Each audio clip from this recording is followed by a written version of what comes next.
And I'm Deb, a compulsive overeater. Oh, I came to my first meeting November 29th of 1979, and that was 1 week after Thanksgiving. And Thanksgiving, my Thanksgiving was like most other Thanksgivings before that. It was a food fest. And after the lunch and after the dinner, my husband and I and my sister and her husband, we were playing cards, going to play cards. And of course, I needed something to eat. And there was a piece and a half of this one dessert. And I still remember the turmoil in my head of, should I eat the whole piece and leave the half, or should I eat the half and leave the whole? Well, that wasn't going to happen. So anyway, I just ended up taking both pieces. And at that point, I had already been overweight and about 100 pounds, about 110 pounds more than what I weigh now, for about 10 years. And my husband said, you need that like a hole in the head. That's the only thing he ever said to me about my weight. And yet I remember it vividly. And so I thought, well, I'll show him. And that, of course, it was going to be tomorrow, starting tomorrow. And that resolve lasted till about 10 a.m. the next morning. And, anyway, it encouraged me to get to my first meeting then a week later. And kind of to back up from even before that, I was raised on a farm near a small town in northern Kansas. The community and our family really labeled people by what they could cook. You know, what their specialties were. You know, we had a baked beans aunt, and we had just certain things. I can still tell you some of the things that people brought in. My mom's dad died. I was not quite 13 years old, and I can still tell you some of the specific foods that people brought in, to our house. Can't tell you a hell of a lot else that happened, but I could, so food was really a main focus in my life and in our community. When I was about 15, my folks bought the local grocery store in town, and that, the old phrase about like a kid in a candy store. That's what it was for me, was a kid in a candy store. And I gained probably 30 pounds within a few months. And,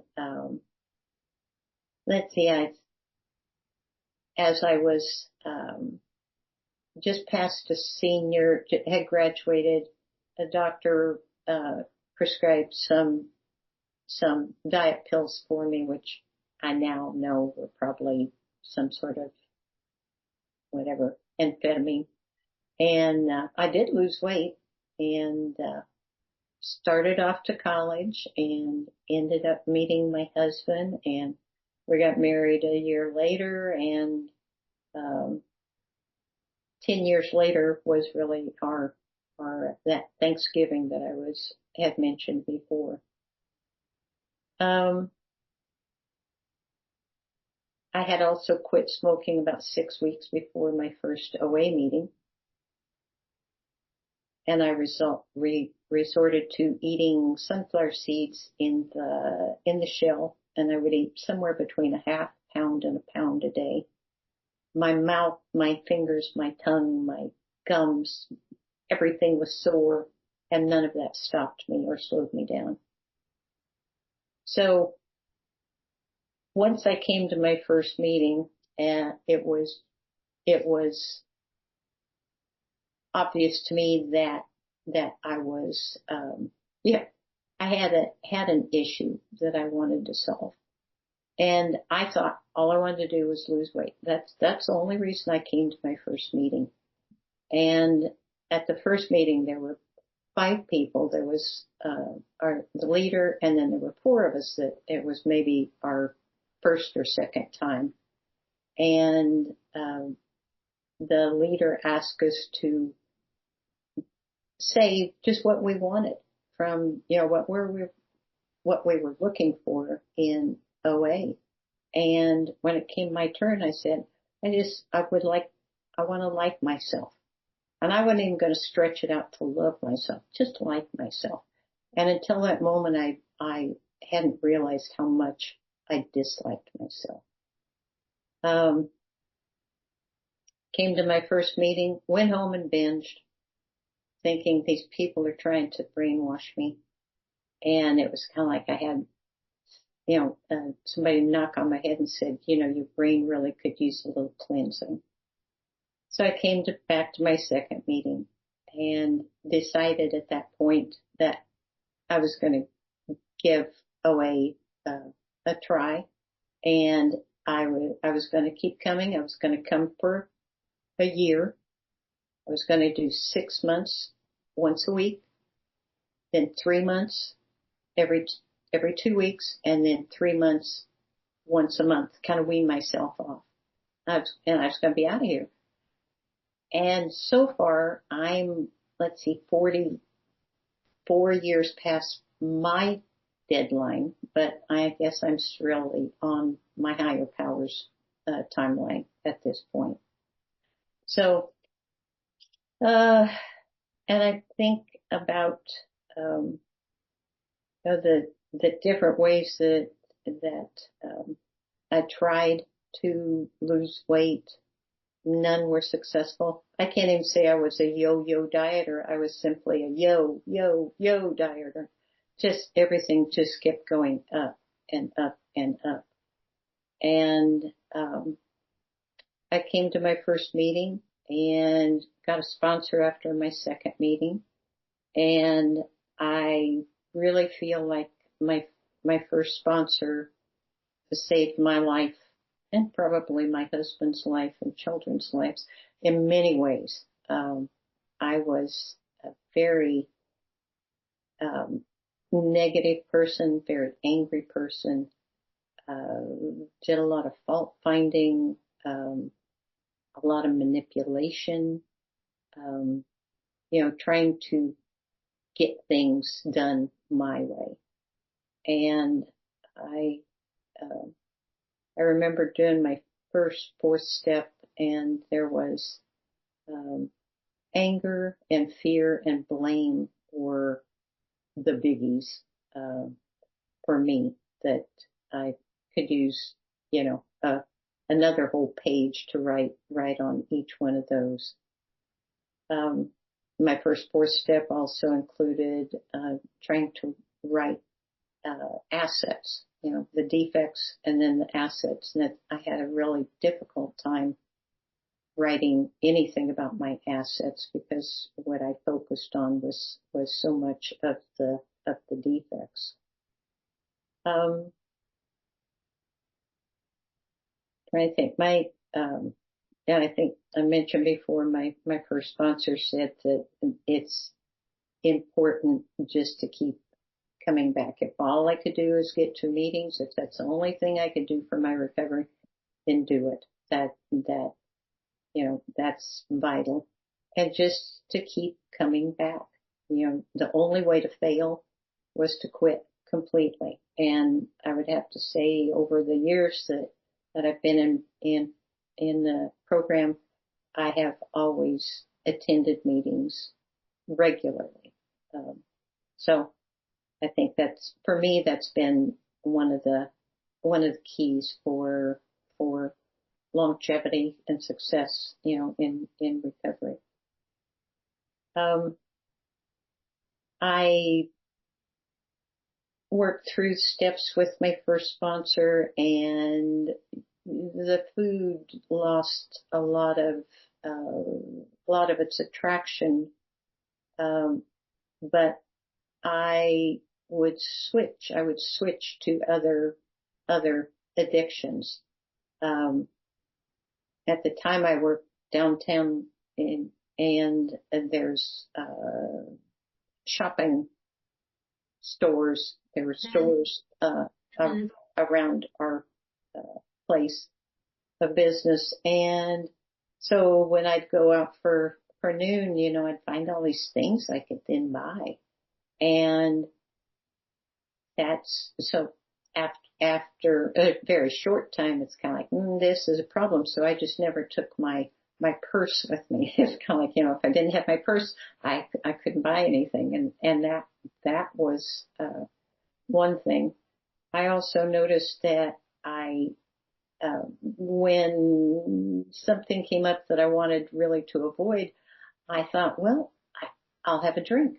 Well, I've never really been a drinker, but I wasn't going to eat, so my brain evidently said, well, hell, let's have a drink then. And thank goodness I never followed that advice in my head.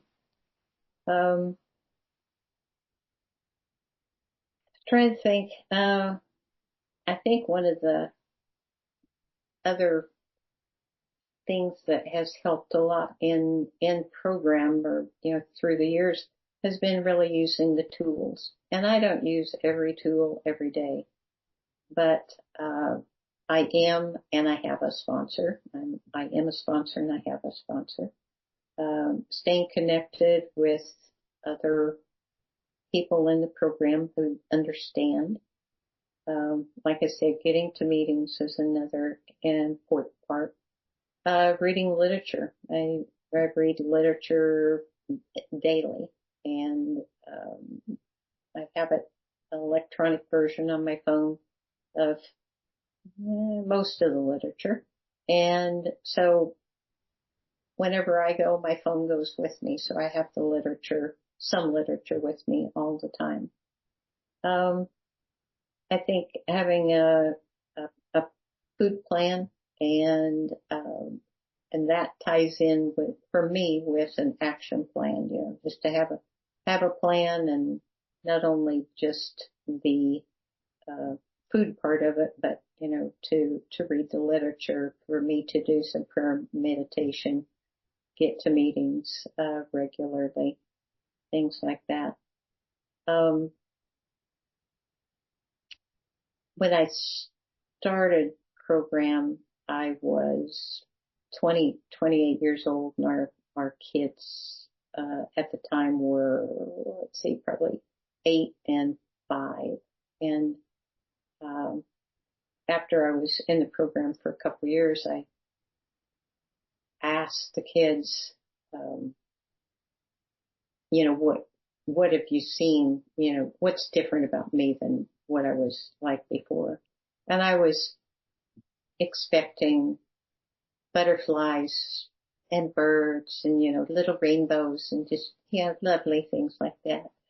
And they both said, you don't yell as much. And I was like, oh crap. But, I think it just pointed out to me the, blinders that I had on, before program, and then being able to see myself more through, other people's eyes, what they saw then and what they see now. And, I was trying to think of what else. I think service is one of the other tools, is to help with service, speaking and meeting, secretary of the intergroup right now. I've played other roles in when we had the Lincoln intergroup, and just for me to remember how much time I spent on my addiction to food before, and what can I do now?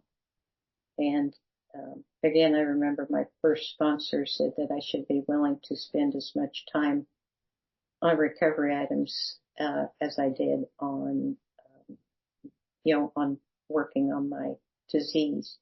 And when she first told me that, then I thought, man, that's asking a lot, because I spent a lot of time doing things for my disease. And um, I mentioned, the literature now, and I still like to read nonfiction, and I like mysteries and things like that. Before program, though, I read true murder magazines. That was all I read.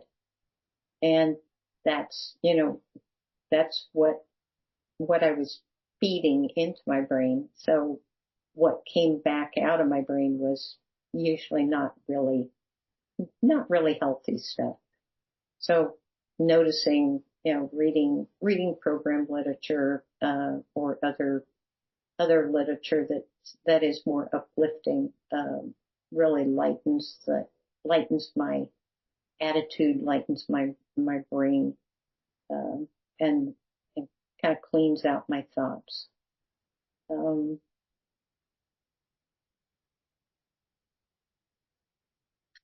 not sure. I know that's short. Still got 5. So, um, I just don't know that I have anything else to say. I keep coming back. I think that's one of the key things, is just to keep coming back. And to remember that the only requirement for OA membership is the desire to stop eating compulsively. Doesn't say we got to do it perfectly. Doesn't say that we have to make progress every day. Doesn't say we've got to lose X% of our weight, or, do anything. It's just that we have to have that desire to stop eating compulsively. And I think in the closing of the meeting, there's usually a phrase that says, "Together we get better."